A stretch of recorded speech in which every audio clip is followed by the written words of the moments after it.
Hello folks, right, Ninja, part 2, the grill. Basically what I'm going to do here is show you how to set it up. And I've got a nice bit of steak to cook.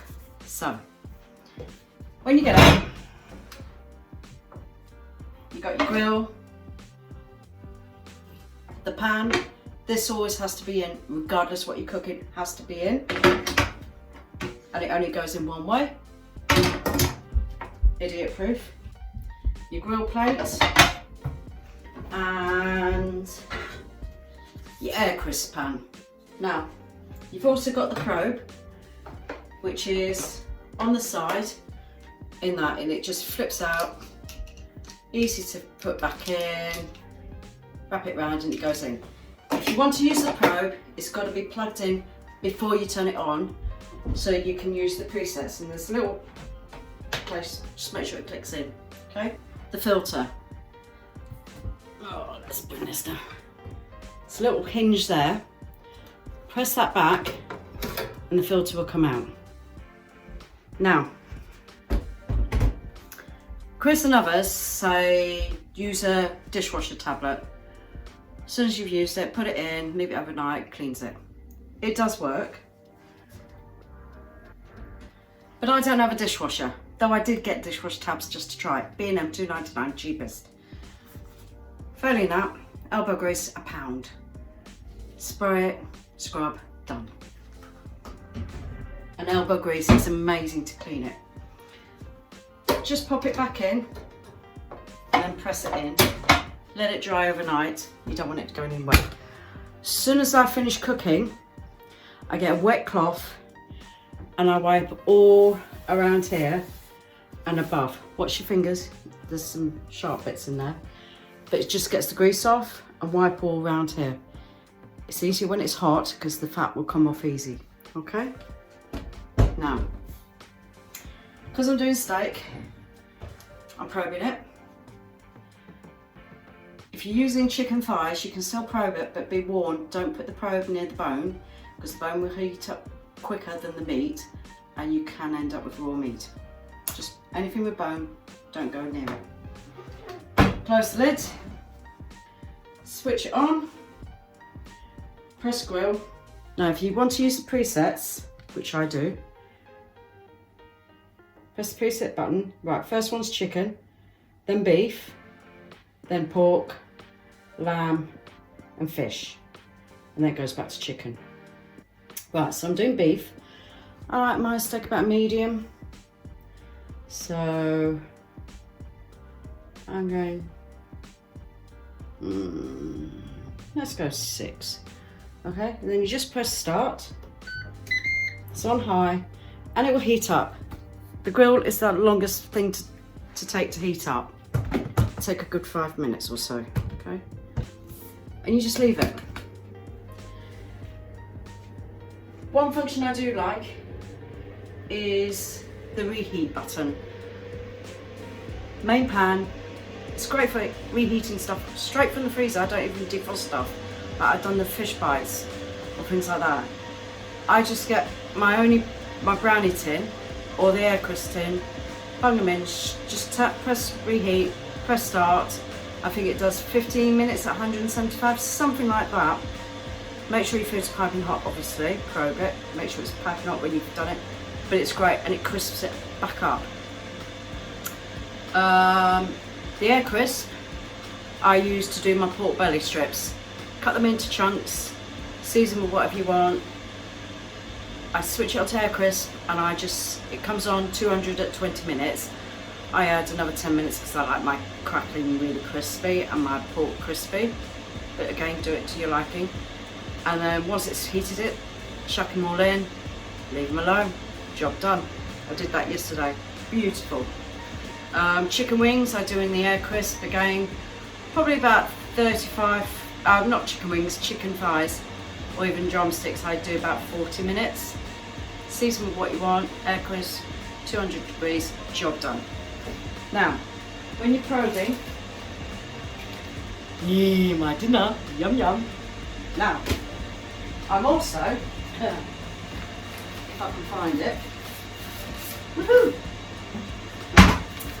I'm going to use the new blend because this blend is beautiful. I love it. It's divine. Sorry folks. Right, steak's been out a little bit. Chicken, whatever you're probing, don't go across because you'll be near the outside. Always go from the fattest end into the middle and make sure it is middle, top to bottom, as well as side to side. That way you'll get an even spread of heat, okay? So, bung that in. Another trick, I've done soda bread in here, I've done cakes, I've done the decadent chocolate cake. You can do anything apart from stews or wet things, so to speak. When I'm using a cake tin, I got a silica mat, cut it in half, perfect size. I put that in the bottom, then my cake tin on top, and it doesn't move around. So I'm protecting it. Can't recommend that enough. That's part of my 2-pack from Lidl's for £5, I think, something like that.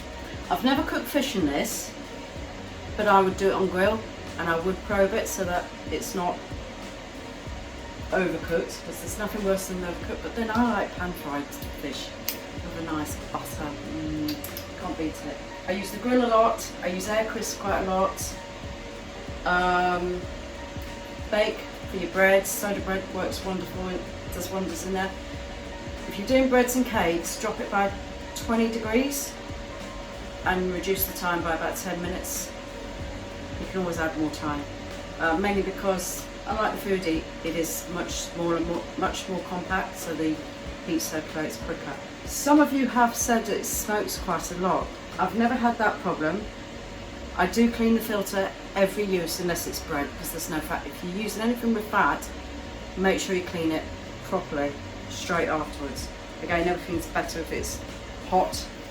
It will come off easier than if it's left overnight. It's like after I cook the steak, I will put that pan into soak while I eat my dinner. So again, it's easier. That is for cleaning the grill plate. Apparently that's to get the filter out, but I don't know how you do that because I haven't managed it. Oh yeah, sausages. If you're doing first thing I did was a breakfast, sausages and bacon. Don't need to probe the sausages. Heat it up on grill, medium heat. So obviously you don't want to overcook your sausages unless you like them burnt. 10 minutes. Oh, there we go. Now it says add food. Move it forward. Yes, shut up. Pop it on. In the middle. Hear that sizzle. Close the door. Halfway through it will say flip. With whatever meat you're cooking, it will always say flip. Flip them. Oh, right. Actually, that's quite good that happened. That means my probe wasn't quite in the right place. Well, I'm assuming that's what it is because it's done it a few times and you just move the wire and then it stops and works fine. In any case, once your meat's cooked, it will say rest. Take it out, put it on a plate. If it's a joint or something, you can cover it with foil, but it's just to rest your meat. It's like anything, if you cut into a joint of beef once it's cooked, all the juice, it's all tense, you need to let it relax and then you'll get it tender. And that rests, I think it does a couple of minutes, but obviously a joint, I would do it for a good 15 minutes because you want it nice, chilled joint. Steak, again, rest it for a good 5 minutes afterwards. All I'm having with this is some fried eggs. Protein, yes.